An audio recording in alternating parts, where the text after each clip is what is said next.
apologised for the remarks and said he'd been taking painkillers at the time he made them. Christian Fraser reports. He was billed one of Ukip's rising stars, selected only last week to lead the party's fight in South Basildon. The Ukip faithful had put such store in Kerry Smith. Congratulations. Absolutely brilliant win. Yet tonight, after just 4 days as their candidate, he resigned in disgrace.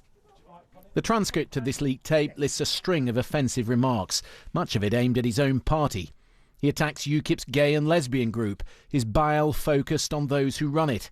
He jokes about shooting the peasants in the Essex town of Chigwell, and he refers to an Asian woman who gatecrashed a Ukip rally using a derogatory racial term. Mr Smith apologised to the people of Basildon today, explaining that at the time he was under stress and on a strong morphine-based prescription. But his apology wasn't enough.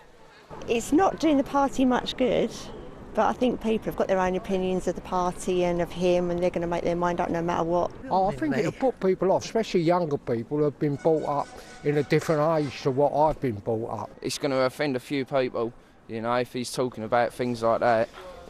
South Basildon and East Thurrock is a Tory seat and one that Ukip thinks is eminently winnable.